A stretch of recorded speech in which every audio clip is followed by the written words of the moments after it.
18h sur Télé 50, le crépuscule rime avec Kinshasa Direct, votre magazine d'information générale, animé à chaud. La priorité, c'est entre autres la question sécuritaire dans la partie est de la République démocratique du Congo. Il y a eu des têtes pensantes comme Mbata et autres, Laurent Batumona, qui ont pensé, qui ont réfléchi, qui ont mis en place l'Union sacrée de la nation. Vous étiez là, peut-être en train de faire à la queue leu comme tous les autres. Kinshasa Direct, les sujets d'actualité les plus saillants de la journée sont vivement abordés avec dextérité. Personne ne se préoccupe des questions d'intérêt communautaire pour lesquelles nous sommes mis d'accord. Est-ce que les Congolais ont la même lecture de la situation de ce pays? L'Est compose la grande partie, la majorité des politiques en RDC. Kinshasa Direct, nous sommes réellement en direct sur Télé 50.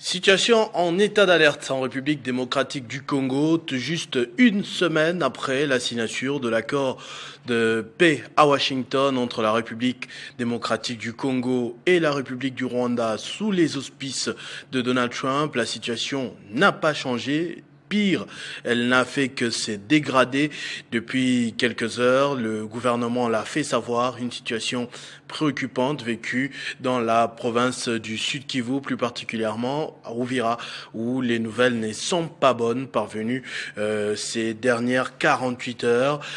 Après la signature de l'accord, vous avez suivi le président de la République plutôt optimiste, vigilant lors de son discours à l'état de la nation.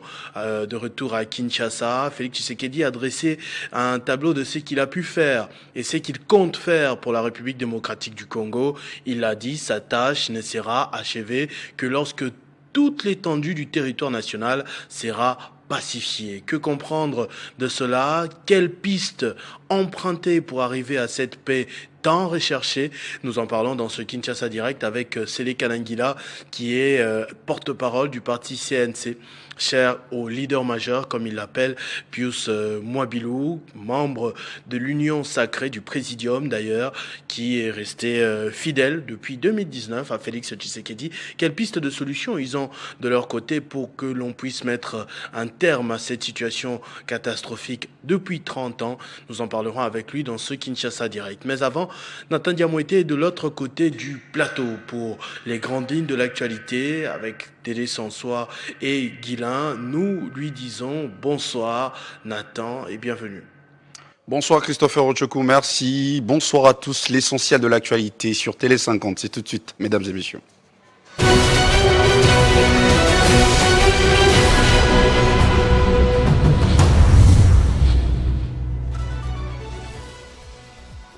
Offensive généralisée depuis plusieurs jours dans l'axe Kamanyola-Uvira au sud Kivu.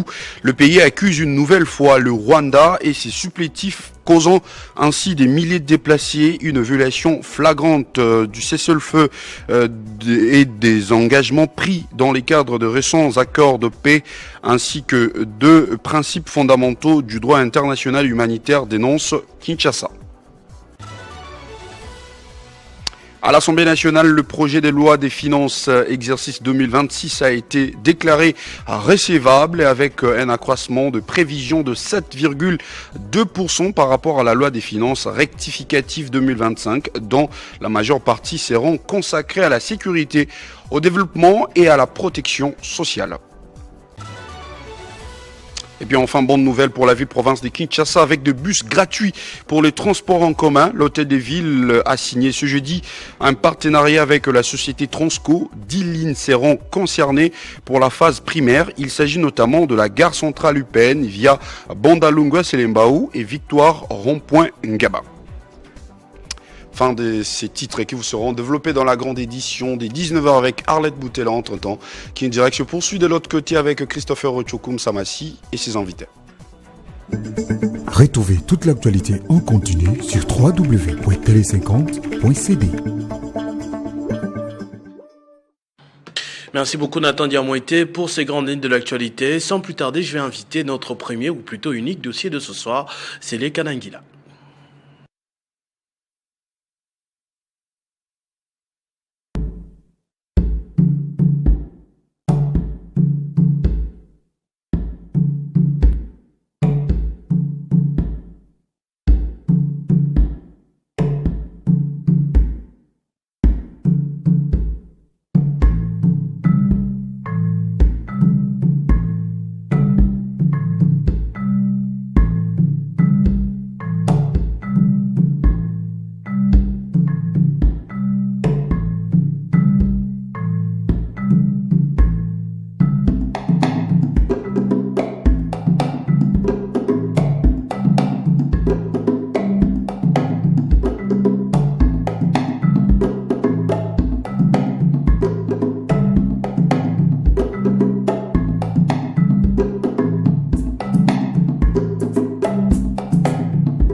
Voilà, c'est un habitué de la maison, c'est les Kanangila. Et là, bien élégant, merci de répondre à notre invitation ce soir. Bonjour et bienvenue.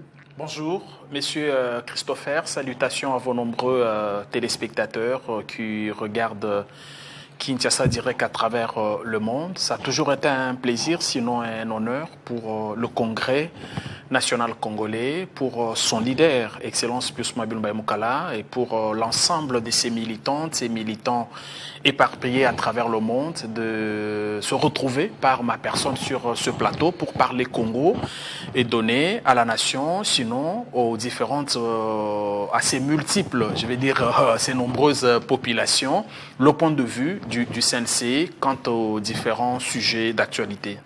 Très bien, c'est les Kanangila avec vous. Comme je l'ai annoncé, on va d'abord parler de cet accord. Il y a une semaine à Washington, le président de la République a signé un accord que l'Union sacrée, plus précisément, bon, pas que l'Union sacrée, parce que c'est Donald Trump d'abord lui-même, le parrain de l'accord, qu'il a présenté comme un accord historique. Exactement. Parce qu'il s'agit d'une des guerres les plus longues qui puissent exister dans l'histoire de l'humanité depuis plus de 30 ans. Des gens sont en train de mourir, particulièrement en République démocratique du Congo, de fait d'une instabilité dans la région de Grand Lac. C'est une instabilité qui concerne plusieurs pays, mais le plus grand nombre des morts, on les compte en République démocratique du Congo. Et Félix Tshisekedi, depuis qu'il est arrivé au pouvoir, a, pris acte de cela et a dit qu'il ne se reposerait que quand la paix reviendra. Exactement. Mais une semaine plus tard, on se rend compte que ce n'était pas une paix immédiate comme on pouvait s'y l'imaginer, parce que les Congolais continuent de mourir, le Congo continue de perdre des pans entiers de son territoire. Quelle réponse, quel espoir de votre côté par rapport à cet accord? Merci beaucoup, M. Christopher, pour cette question. Vous dites que l'accord a été qualifié d'historique par Donald Trump. Non, mais il n'est pas historique que pour Donald Trump. L'accord l'est aussi pour tous les militants du CNC et pour toute la population congolaise en général. Et donc, cet accord, nous, au Congrès national congolais, nous l'avons soutenu, nous l'avons salué. Nous sommes ailleurs en train d'organiser. Le leader du CNC va, dans les prochains jours, sinon dans des prochaines semaines, se déployer d'abord dans différentes interfédérations du parti. Quand je dis lui, ce n'est pas lui personnellement, ça peut être le président Haï ou c'est le lieutenant exactement, qui auront pour mission d'expliquer d'abord aux militants du CNC et ensuite à la population congolaise le bien fondé de cet accord. C'est-à-dire que le CNC de son côté valide. Nous validons l'accord, nous les soutenons et nous allons nous battre aux côtés du président de la République. C'était même la réaction de notre leader au soir de la signature de cet accord. Il réitérait sa disponibilité à se battre avec tous ses militants et toutes ses militantes aux côtés du président Tshisekedi pour le respect de cet accord qui est historique. Ça, c'est le premier élément. Le deuxième élément... Se battre en faisant quoi? Ben, mais se battre en mobilisant les Congolais, en faisant comprendre aux Congolais que leur apport est important dans l'application de cet accord, quand on sait qu'en face, l'accord n'a pas été signé de bonne foi, l'accord a été signé parce qu'il est contraint. Et qu'il devrait y avoir des manœuvres, on va peut-être en parler ici, pour éviter ou contourner l'accord et continuer à endeuiller notre pays, parce que cet accord, il faut l'avouer, il n'est pas à l'avantage de M. Kagame et de ses supplétifs. Ça, c'est un secret des polichinelles. Et donc, nous, on devrait mobiliser les Congolais pour leur faire comprendre qu'ils sont le premier à protéger leur pays et qu'ils doivent accompagner le président de la République à faire respecter cet accord en face parce qu'il n'a pas été signé de très bonne foi. Et donc, comme Patrick Meya a dit d'ailleurs, je crois il y a quelques heures, ce n'est pas Félix Tshisekedi qui est visé dans cette guerre, c'est bien le Congo. Exactement. Et les Congolais qui sont visés. Non, mais il a raison. Moi, j'allais en arriver là parce que c'est notre pays. Vous et moi sommes enfants de ce pays. Nous devons nous battre pour protéger ce pays et les léguer à nos enfants, à nos petits-enfants, ainsi de suite. Et donc, je ne veux pas que l'on voit ce qui se passe dans l'Est comme une situation propre au président Tshisekedi. Voir les choses de cette façon-là, c'est pas bon. Il faut qu'on comprenne que cette guerre a commencé avant que le président Tshisekedi n'arrive au pouvoir. Ça, c'est une évidence. Et que les gens qui nous mènent cette guerre ont les mêmes objectifs, même si, entre-temps, les acteurs changent. Hier, c'était d'autres supplétifs, aujourd'hui, c'est d'autres, demain, on pourra en avoir d'autres. Mais l'objectif reste le même, c'est avoir le contrôle de nos minéraux, de nos ressources naturelles, et arriver, tant soit peu, à balkaniser notre pays.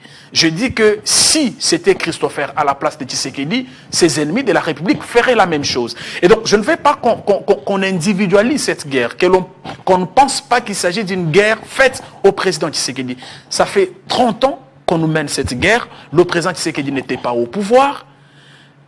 Entre-temps, ceux qui ont mené cette guerre et qui continuent à la mener ont des objectifs aujourd'hui qui ne sont plus à cacher. Moi, je pense qu'il est du devoir de tout citoyen, qu'il soit de l'Est, de l'Ouest, du centre, et j'en passe, de s'élever et de comprendre que nous n'avons que ce pays que nous devons léguer à nos enfants. Et si nous voulons les léguer entiers à nos enfants, nous devons nous battre pour le protéger et pour le faire respecter. Et donc, le message de Pius Mwabilou aux Congolais, c'est d'abord à nos compatriotes de l'Est, c'est de leur exprimer sa compassion, la compassion du Congrès national congolais. Je sais qu'ils traversent une situation très difficile. C'est de leur dire qu'ils ne sont pas seuls dans ce combat. Ils ne sont pas seuls dans cette épreuve malheureuse, je vais dire. Ils peuvent compter sur la solidarité, sur l'amour, sur la compassion de toute la nation. Et non seulement nos frères habitants cette partie du pays, mais nous qui habitons Kinshasa et les autres Congolais qui habitent le centre, l'ouest et j'en passe, doivent tous se mobiliser, comprendre qu'il s'agit de nos terres, il s'agit de notre pays, il s'agit de l'avenir de nos enfants et de nos petits-enfants et que nous ne serons de gens utiles dans ce pays que si nous arriverons à léguer ce pays entier à nos enfants et à nos arrière petits-enfants, si vous voulez, à nos petits-enfants. Et donc, cela passe par un combat noble que nous devons mener maintenant derrière le président Tshisekedi, derrière le gouvernement de la République, derrière les autorités congolaises, parce que le président Tshisekedi a montré qu'il aime ce pays et qu'il est prêt à tout donner pour que ce pays retrouve sa paix, alors la paix la plus totale. Mais je pense qu'il ne s'agit pas du combat que le président Tshisekedi doit mener seul.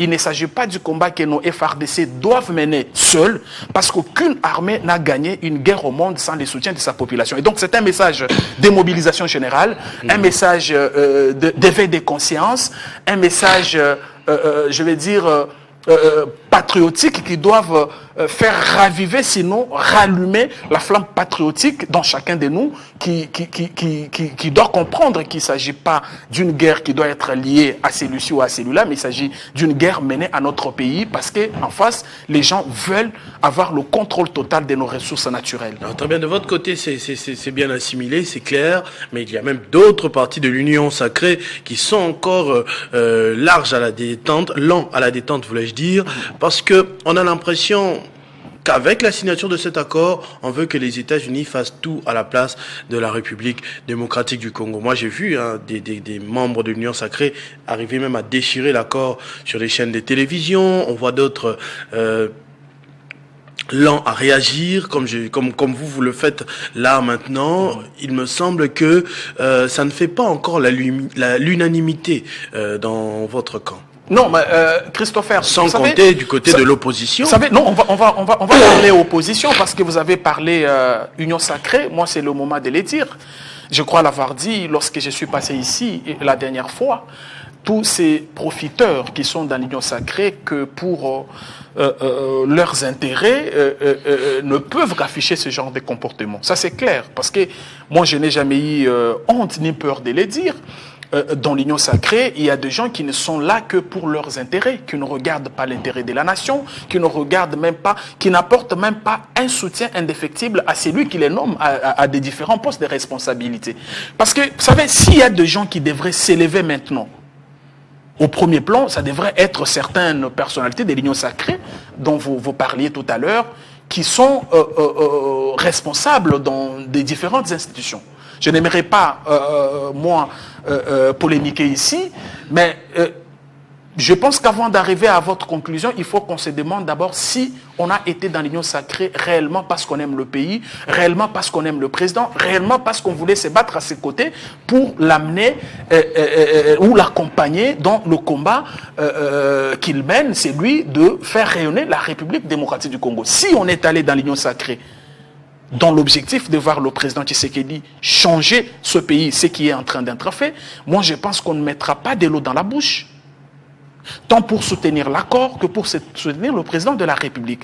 C'est ce que Pius Mwabilou fait matin, midi, soir. Parce que Pius Mwabilou, en adhérant, en allant dans l'Union sacrée, il a été le premier d'ailleurs, on ne va pas refaire l'histoire, et il a dit, au sortir de l'audience lui accordée par le président de la République, avant la création de l'Union sacrée, qu'à un certain moment de la vie, il faut regarder l'intérêt général.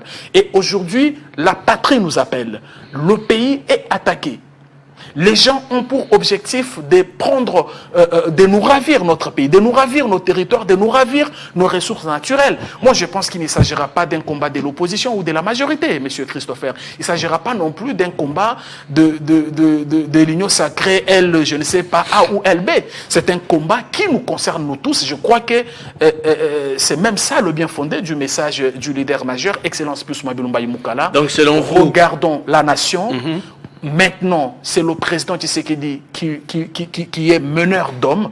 Chacun, en ce qui les concerne, doit apporter sa pierre à l'édifice. Il n'est pas dit qu'il faut être ministre pour se battre pour son pays. C'est pour ça que j'ai résume, j'ai dit exactement. 2 salles, 2 ambiances. Donc, on a un Pius Mwabilou pas aux affaires pour le moment, mais soutenant le président de la République, alors qu'il y en a qui sont aux affaires, mais qui jouent les cartes des deux côtés. C'est-à-dire, on fait semblant de soutenir, mais on fait aussi semblant de rester de marbre au cas où la situation arrive à changer. Je ne vais pas, moi, prendre votre conclusion qui m'intéresse, 2 salles, 2 ambiances, mais moi je vous réponds en disant que c'est lorsque ça brûle qu'on va reconnaître les véritables enfants de la maison.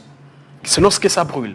C'est lorsque la maison a pris feu qu'on reconnaîtra les véritables enfants de la maison. C'est-à-dire qu'il va courir prendre un peu d'eau pour éteindre. Il y a même quelqu'un qui a dit c'est le soir qu'elle reconnaît les véritables fils. Et donc la question la réponse plutôt à votre question est celle-là. Pius Mwabilou est un Congolais qui n'a que ce pays. Pius Mwabilou n'a investi que dans ce pays. Pius Mwabilou veut voir ce pays se développer. Pius Mwabilou est content du travail abattu par le président de la République. Ce n'est pas question d'être aux affaires ou pas, c'est question d'aimer la nation, c'est question de soutenir le président de la République. Et nous l'avons dit à plusieurs reprises, notre soutien au président Tshisekedi est sans condition parce qu'il est motivé par l'amour que nous avons à la fois pour lui et pour ce pays qui est notre dénominateur commun. Et Pius Mwabilou et Tshisekedi ont en commun l'amour du pays. Et donc c'est normal que Pius Mwabilou, c'est lieutenant, l'ensemble de tous ceux qui croient en lui comme leader national et même mondial, parce qu'aujourd'hui, le CNC sont partis, c'est des militants à travers le monde. Vous avez vu récemment, après la tournée que l'on a organisée à l'intérieur du pays, on s'est envolé pour l'extérieur du pays, question de redynamiser. Jusque dans la diaspora. Exactement, question de redynamiser les différentes bases du Congrès national congolais à travers le monde. Et donc, Comme on est en train de parler de Pius Mabilo justement et qu'il y a quelques jours le président a fait son discours sur l'état de la nation, on a senti que, bon, même pas son nom évoqué directement, mais son œuvre au ministère de l'Urbanisme et Habitat, il y est resté un temps, il est déjà peut-être parti, mais on n'a pas encore tourné la page sur son travail. Mais on ne va pas tourner la page, M. Christopher, si vous avez servi la nation avec loyauté, avec patriotisme, avec engagement et surtout avec l'amour patriotique. Vous êtes journaliste à Télé 50, vous faites bien votre travail. Demain, si pour une raison ou une autre, vous partez, rassurez-vous que vous avez laissé des bonnes traces, que vous avez laissé léguer aux générations futures un héritage propre, un héritage avantageux, un héritage qu'il faut. Et donc, je vous rappellerai que lorsqu'il prend possession de ses bureaux comme ministre d'État, ministre à l'urbanisme et habitat, à l'époque, il avait fait un certain nombre de promesses. Parmi celles-ci, il disait par exemple qu'il s'engageait à traduire en actes les différentes promesses électorales faites à la nation par le président Tshisekedi, candidat à l'époque. Parce que le président candidat, à l'époque, avait fait un certain nombre de promesses aux Congolaises et aux Congolais. Et dans les secteurs de l'urbanisme habitat, le président Tshisekedi avait promis des réformes pour mettre fin à l'anomie qui régnait dans les secteurs. Il avait promis d'offrir aux Congolais un habitat digne avec ce que nous avons appelé les logements décents, les logements abordables, c'est-à-dire les logements à moindre coût. Et donc, Pius Mabilo avait promis de traduire toutes ces promesses en actes. Et il avait promis aussi, lors de la remise-reprise, de faire tout ce travail conformément à la fois à la vision du président de la République et aux instructions du président de la République. Aussitôt remise-reprise finie, il s'est mis au travail, effectivement, héritant d'un secteurs dans lesquels les désordres étaient le maître mot. Et pour mettre fin à ces désordres, M. Christopher, il fallait passer par les réformes. Mais les réformes, il faut être courageux, il faut avoir de l'amour pour ses frères et sœurs pour y arriver. Parce que dans un secteur comme celui-là, vous savez que l'habitat est le deuxième besoin de l'homme après la nourriture. Toute personne veut manger. Toute personne veut avoir un toit. C'est-à-dire quand vous êtes à la tête d'un secteur comme celui-là, tous les yeux sont braqués sur vous. Et donc, il fallait du courage, il fallait de la détermination, il fallait de l'amour patriotique, surtout pour le faire. C'est comme ça qu'il va initier les différentes réformes. Le président a parlé du code de l'urbanisme et de la construction, qui est un instrument juridique important, qui devrait remplacer le décret de 1957, si ma mémoire est bonne, signé par le gouverneur général, concernant un nombre d'habitants qui n'est pas le même aujourd'hui. Vous savez que les données démographiques ont évolué. Et donc, il fallait un instrument adapté. Kinshasa, une ville construite pour 450 000 habitants. Nous en sommes aujourd'hui à 20 millions. Encore qu'il faut attendre, il faut vérifier effectivement. Mais il fallait un instrument juridique adapté.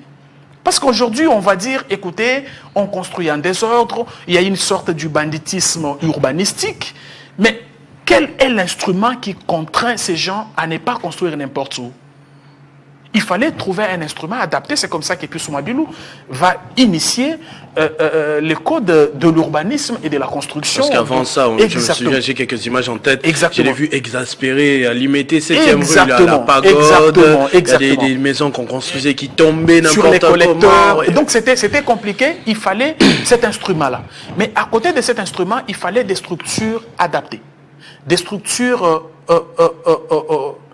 qui répondent aux normes, pouvant donc accompagner ce code et bien d'autres initiatives. C'est comme ça qu'il va créer, par exemple, les guichets uniques pour l'obtention du permis de construire. Pourquoi ces guichets? C'est parce que, avant qu'il n'arrive, le permis de construire, c'était un document qu'on pouvait qui pouvait être donné même chez un vendeur, je ne sais pas, d'arachides et tout ça. Pourquoi? Parce que ces documents pourtant importants, messieurs les journalistes, n'étaient pas sécurisés.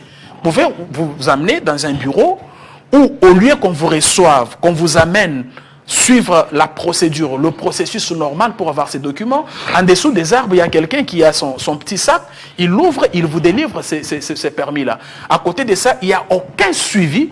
C'est comme ça que vous pouvez demander le permis pour construire, je ne sais pas, R+3, vous pouvez aller jusqu'à R+13 parce qu'il n'y a pas de suivi. Les documents vous ont été pas délivrés dans la rue, ce n'est pas documenté, il n'y a pas de traces, il n'y a pas de canaux officiels. C'est comme ça que Pius Mwabilu va créer les guichets uniques pour l'obtention du permis de construire qui va au-delà du simple permis de construire parce que c'est aujourd'hui un établissement public dont les animateurs ont été nommés par le président de la République, un directeur général, des directeurs provinciaux qui a engagé des Congolais à travers la République. Et donc, vous voyez que en voulant mettre fin à l'anarchie concernant l'obtention du permis de construire, Pius Mwabilu a créé des emplois sous le leadership du président Tshisekedi pour des Congolais. Il n'y a pas que des guichets, il n'y a pas que les guichets uniques. Je ne vais pas parler du FONAB, qui est le Fonds national de l'habitat, qui est une sorte de banque qui existe dans d'autres pays, qui a même existé pendant le règne du président Mobutu, qui est chargé de collecter les fonds à travers le monde, je vais dire, parce qu'aujourd'hui, les pays ne collaborent pas directement avec le gouvernement pour certaines choses. Il y a des structures appropriées et FONAB a été bien entendu créé pour jouer le rôle d'une banque de l'habitat. FONAB, aujourd'hui, un établissement national, les animateurs nommés par le président de la République, a engagé bien entendu à travers la République, collecte les fonds, et parce que les FONAB collecte plutôt, il fallait une structure qui va s'occuper de la construction des logements abordables. C'est comme ça que Pius Mwabilu a créé ce qu'on appelle l'Agence congolaise pour la promotion immobilière, ACOPRIM, un autre établissement national qui a engagé à travers la République et qui fait ce travail-là. Je ne vais peut-être pas revenir sur la nouvelle ville dont a parlé le président de la République, qui est aussi l'œuvre de Pius Mwabilu. Et donc, nous, au Congrès national congolais, en écoutant le président de la République, revenir sur toutes ces réformes, plus de 2 ans après le départ de cet homme d'État, de ce ministère, nous nous sommes sentis fiers. Et nous nous sommes donné raison d'avoir cru en lui et de l'avoir accompagné dans ce combat qui consistait à travailler pour que la population congolaise trouve son compte. C'est comme ça que si vous m'aviez suivi sur une radio périphérique, j'avais dit que Pius Mwabilu est un modèle de gestion, de courage et de constance.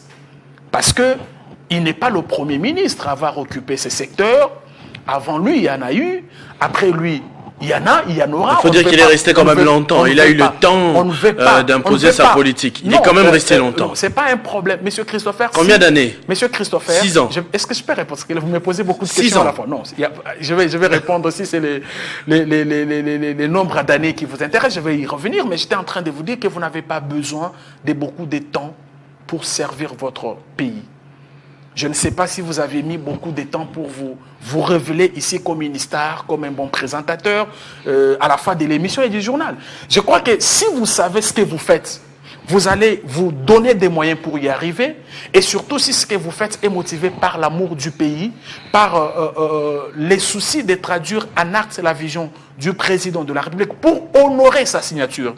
Parce qu'en principe, nous tous ici, ministres, députés, sénateurs, mandataires, personne n'a reçu le pouvoir de toute la nation. Personne. La seule personne à qui la nation a donné tout le... Je vais dire toute la nation, parce que les députés, ils ont leur circonscription, ainsi de suite. C'est vrai que leur mandat est national, mais en vrai, ils n'ont pas... Celui qu'on a élu partout. Ils n'ont pas reçu le pouvoir de toute la nation. Je crois que je m'explique bien. La seule personne à qui la nation a donné ce pouvoir, c'est le président Tshisekedi. Ça veut dire que quand le président Tshisekedi vous nomme, M. Otchoukoum, ministre, mandataire, en quelque sorte, il vous cède une portion de son pouvoir. C'est à vous de travailler pour lui rendre l'ascenseur. Malheureusement, c'est ce qui n'est pas le cas dans d'autres institutions. Vous n'avez qu'à voir les comportements des uns et des autres. Mais Pius Mwabilu, le CNC et nous-mêmes, nous ne servons pas le pays parce que celui-ci ou celui-là l'a servi. Nous servons le pays parce que c'est notre pays. Nous accompagnons le président parce que c'est notre président. Et nous l'accompagnons parce que nous estimons qu'il mène un combat noble et que dans peu de temps, beaucoup de choses ont changé dans ce pays et dans divers secteurs. Si vous voulez une émission bilan secteur par secteur. Monsieur Christopher, ne vous gênez pas, faites-moi venir, on va avoir ce débat-là. Je pense qu'il y a des urgences aussi. Peut-être on va mettre toutes ces réalisations d'abord entre parenthèses, vu les urgences qu'on a au pays en ce moment. C'est une petite confidence aussi. J'ai lu des sources... des journalistes proches, comme on dit, du pouvoir, que le président de la République envisagerait dans les jours ou dans les semaines à venir de resserrer l'équipe gouvernementale, jeter de côté le poids politique, vous savez tout ce qu'on dit pour former un gouvernement, et se doter d'une équipe très restreinte, des spécialistes, des professionnels pour pouvoir faire face à la guerre. Votre avis là-dessus? Alors moi je ne veux pas que vous prêtiez au président de la République les mots qu'il n'a pas prononcés. Encore que personnellement je ne l'ai pas suivi dire ça, j'ai lu ça dans les réseaux sociaux comme tout le monde, mais moi je me suis toujours interdit de faire de la baladiffusion, parce que là il y a tout. J'attendrai cette information des sources officielles, mais le président Tshisekedi est un démocrate. Il ne peut pas s'épasser de la notion du poids politique, parce que le poids politique est une notion très importante en démocratie. Même en temps de guerre. Au grand mot des grands remèdes. J'ai dit que je n'aimerais pas commenter les bruits du réseau social. Mais j'essaye un peu de vous expliquer comment, dans une démocratie, les choses doivent évoluer. Mais j'ai dit tout à l'heure qu'à partir du moment où le président Tshisekedi vous nomme ministre, il vous a cédé une portion de son pouvoir. Travailler parce que le ministre est responsable de son secteur, travailler comme Pius Mwabilou, donner à Tshisekedi les résultats. En fait, il faut que les gens comprennent qu'ils doivent être des solutions pour le président de la République. J'ai l'impression que cette notion de responsabilité n'est pas encore bien maîtrisée par d'autres personnes. Vous m'excuserez d'être un peu plus direct et plus clair à ce sujet. Le président ne vous nomme pas pour que vous continuiez à vous plaindre, monsieur Christopher. Non, c'est pas possible. C'est pas possible. C'est pas possible. JMK ne vous a pas confié la tranche Kinshasa Direct du jeudi soir pour que vous veniez lui expliquer beaucoup de choses. Lui, il attend que vous puissiez faire votre travail. Et les résultats doivent être sur la table. Je pense qu'il y a ce problème.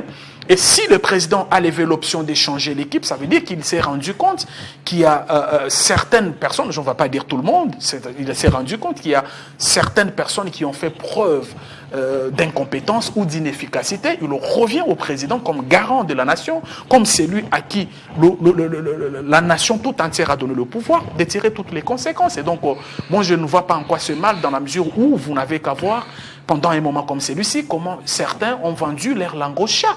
Comment certains ont pratiquement vendu leur langue au chat. Vous êtes ministre, la nation est attaquée, la guerre nous a imposé, vous ne faites rien. Vous êtes mandataire, la nation est attaquée, les ennemis veulent prendre le contrôle de toutes nos ressources naturelles. Vous êtes là dans votre bureau climatisé, vous attendez que Tshisekedi se batte seul pour qu'il fasse de vous ministre demain. Moi, je crois que c'est méchant et c'est pas logique. Et aussi, la question m'échappait, mais là, ça me revient tout de suite parce qu'il faut faire quelque chose. En tant qu'élu, on ne sent pas beaucoup les leaders majeurs, Pius Mwabilou. En ce temps, ils pouvaient interpeller, je sais pas, ministre de la Défense, de l'Intérieur. On ne le sent pas beaucoup. Moi, la dernière fois que je l'ai vu, c'était lors des, je crois, installations du bureau, quand il avait posé le geste pour céder à l'honorable Nefertiti, oui, exactement. Depuis, mais vraiment silence radio. En fait, vous parlez d'un leader qui a 15 élus nationaux. 15 élus, à lui seul. Je ne parle pas du regroupement. Je parle du CNC comme parti politique. Ça veut dire que certaines initiatives ne les attendaient pas directement du leader. Le leader a formé les gens, le leader a fait élire les gens aujourd'hui qui portent son combat dans différentes assemblées. Je vais parler de l'Assemblée nationale, je vais parler des assemblées provinciales et j'en passe. Mais vous avez suivi certains des élus CNC interpeller pas mal de responsables, que ce soit au Sénat ou à l'Assemblée nationale. Non, ce travail, il l'est fait. Il est fait parfois par lui-même, parfois par ses lieutenants, mais l'objectif, c'est que ce soit notre pays qui gagne et que ce soit la population congolaise qui trouve son compte, parce que ça, c'est le combat du président Tshisekedi. C'est comme ça qu'il a parlé du peuple d'abord. Et nous, au Congrès national congolais, nous disons l'homme au centre de tout. Ça veut dire que tout ce que vous faites, ministre, député, sénateur et j'en passe, rassurez-vous, qu'au centre de votre action se trouve l'homme et que cet homme, quand je dis l'homme, je ne vois pas seulement, je ne vois pas le sexe, je vois la personne d'une manière générale, soit bénéficiaire, en tout cas premier bénéficiaire, si vous voulez, de toutes vos actions. Très bien, on va se séparer avec un message du CNC, sa position, un message adressé à la population dans l'Est du pays qui traverse des moments difficiles. Vous êtes porte-parole du CNC, mais aussi du leader majeur. Quand on vous voit, on le voit. Exactement. Si on peut se séparer sur ces mots-là. En tout cas, j'ai eu un échange avec lui toute la nuit au sujet de ce qui se passe dans la partie est de notre pays. Il a de l'amour pour ses frères et sœurs habitant cette partie de notre pays. Il a de la compassion pour tout ce qui s'y passe. Il voudrait, par ma voix, exprimer tout son amour, tout son attachement, tout son soutien, tout son accompagnement à la population congolaise habitant l'Est de la République démocratique du Congo. Ça, c'est le premier message. Le deuxième message, c'est un message d'espoir. Le président a dit lors de son dernier discours que les ténèbres ne régneront pas toujours. Pius Mwabilou dit oui à cette déclaration et rassure quant à la fin imminente de toutes ces aventures de M. Kagame et de ses supplétifs. Et donc que nos frères de l'Est ne perdent pas espoir, qu'ils croient à un avenir meilleur, qu'ils soutiennent, comme ils l'ont fait depuis que cette agression injuste a commencé, le président de la République, et à toute la nation de s'élever comme un seul homme, de soutenir notre armée, en commençant par son commandant suprême. Il a montré son engagement, sa détermination à en finir avec Kagame et ses amis, au risque de sa propre vie. Je pense que ce courage, cette détermination mérite notre accompagnement. Monsieur Christopher, n'oubliez pas que nous sommes 5 millions d'habitants et nous allons, dans le cadre de la sensibilisation ou de l'explication de l'accord que l'autorité du CNC, Excellence Pius Mwabilou, va lancer dans les prochains jours, dans les prochaines semaines, faire comprendre aussi aux Congolais que nous sommes plus nombreux que les Rwandais et que nous avons toutes les possibilités possibles d'aller dans le respect le plus total des lois de la République, à contraindre M. Kagame, comme l'a dit le président Tshisekedi, à respecter les engagements pris dans le cadre de l'accord de Washington. Et donc, que personne ne perde espoir, c'est notre pays, chacun, cordonnier, commerçant, député, je ne sais pas, pêcheur, agriculteur, tout le monde doit, chacun en ce qui les concerne, apporter sa pierre à l'édifice, se battre pour nos terres, se battre pour nos pays. Nous allons léguer à nos enfants un Congo entier. Merci beaucoup. C'est les Kalangila, porte-parole du CNC, parti cher à Pius Mwabilou. Vous l'avez suivi en commentaire de l'accord de Washington et bien sûr du discours sur l'état de la nation qui a eu cette semaine à Kinshasa. Merci d'avoir suivi ce Kinshasa. Je voulais, si vous permettez, Monsieur Christopher, attirer l'attention des Congolais sur les sources d'information. Tout à l'heure, vous parliez de la baladiffusion, à laquelle moi je n'accorde aucun crédit. J'aimerais demander aux Congolais de faire attention. Très attention avec les informations, surtout par voie des réseaux sociaux. Parce que l'ennemi rwandais a mis en jeu beaucoup d'argent pour multiplier des fausses informations, des fausses alertes. Je demanderai aux Congolais de ne prendre au sérieux qu'une information venant de la source officielle. Ça fera partie de techniques à mettre en application pour contraindre l'ennemi et arriver à obtenir la victoire. Ça c'est très bien, merci beaucoup pour ce détail très important.